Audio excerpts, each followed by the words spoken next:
Hello, hello everyone. My name is Sayasha and my roll number is 502. And I am here to explain you about OSA reference model. So to establish connection between two systems, this model provides some guidelines and procedures. This model is developed by ISO, International Standard Organization. It gives layered network framework that conceptualizes how communication works. It has 7 layers and every layer is going to have some functionalities and some protocols. And every layer is heterogeneous. The communication can be between heterogeneous systems. Uh, every layer has will provide the service to upper layer.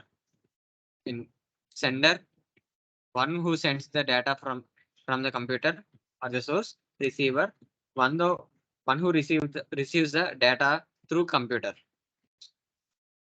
The data should be transmitted through 7 layers. First, the sender sends the data, which passes through application layer, after that presentation layer, after the session, after that transport, after that network, and then data, and then physical layer. And from the physical layer through physical media or through wireless media, it moves to the another physical layer uh, through wireless or wired transmission media. And then from the physical layer of the a receiver, it moves up. The data moves up from physical layer to data link layer to network to transport to session to presentation, and presentation to application layer, and then it reaches to the receiver's computer. So the services provided by the physical layer, dealing with bits. Second, mechanical and electrical inferences. And third one, encoding. And fourth one, line configuration. Fifth one, physical topology. And seventh one, data rate. And sixth one, physical characteristics of medium. So first one, dealing with bits. The data received by the physical layer is from its upper layer called data link layer. The bytes are going to be converted into bits, which means a byte, which is nothing but 8 bits. So we divide the byte into bits. For example, if we take 0 1 0 0 1 0, so we divide it into 0 and 1 and then and so on. Conversion between, okay. After that, now the bits are going to be converted to into signal, which is known as encoding. And this data is transmitted across the transmission layer, and these bits are transmitted across the transmission layer. And then the electrical inferences and references how it, for example, if we take bit 1, the representation of the bit 1 in electrical inferences would be of 5 volts, and then bit 0 would be 0 volts. In this way, we can say we can have uh, the bits flowing like 1010. The one will be upper. Then we will be having waveforms like 5 and then down, and then 5 and then down. So in this way, mechanical inferences specifies the cables that are connected to transmit the data. So mechanical inferences means the tells about what are the cables that are connected in the transmission media to transmit the data. And then line up, line down. Line up means data transmission takes place. Then line down means data transmission doesn't take place. Data link layer. The layer comes under the layer. Okay, this layer comes under flow control, error control, identifying the boundaries, which is nothing but framing, physical addressing, acknowledgement, and across access control. These are the protocols, or these are the properties of the data link layer.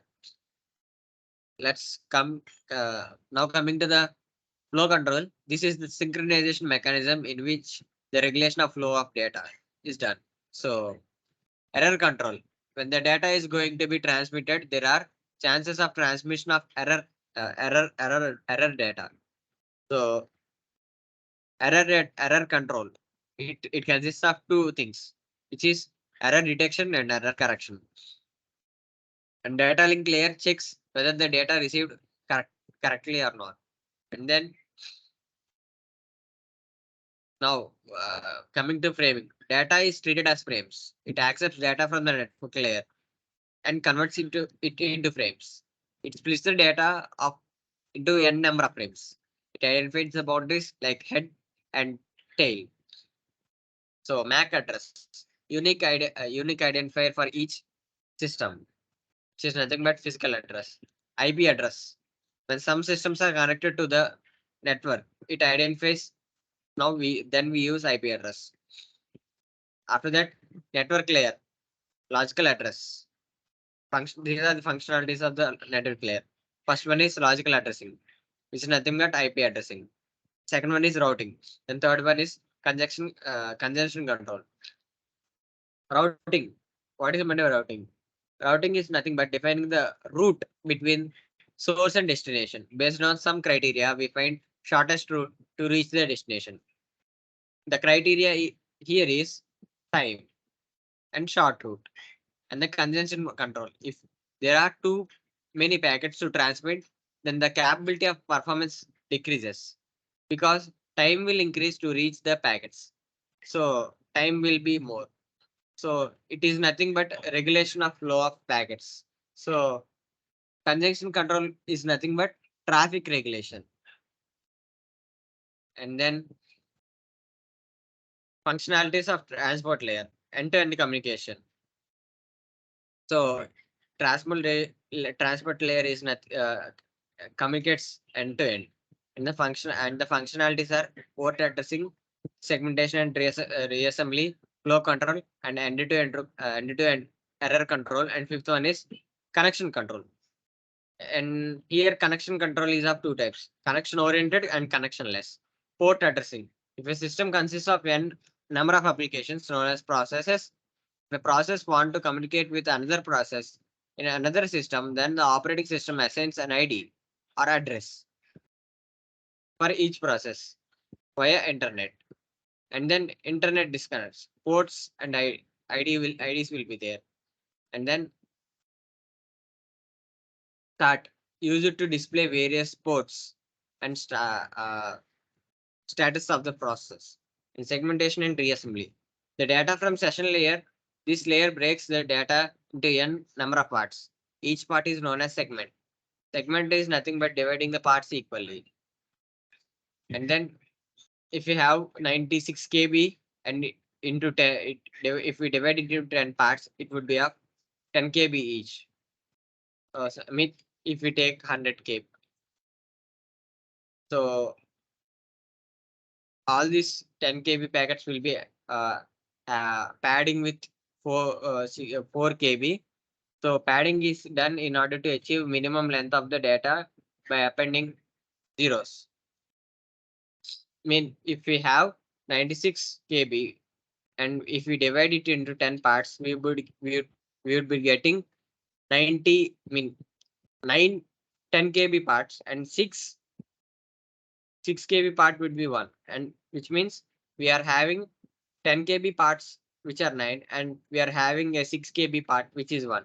So now we add 4 KB extra to the 6 KB in order to have regular flow or neat flow. So by adding 4 KB, it would be of 10 KB. So this is nothing but adding of extra bits is nothing but padding. In the destination side, transport layer reassembles the data from the network layer and sends it to the session layer. And then flow control, transfer the data from sender to receiver without any loss based on clock. End-to-end error control.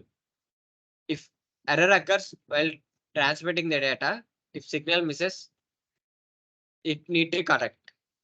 And then session layer specifies the mode of transmission. It does by providing any service regarding data. Dialog control. There are three types of dialog control: simplex, half duplex, and full duplex. So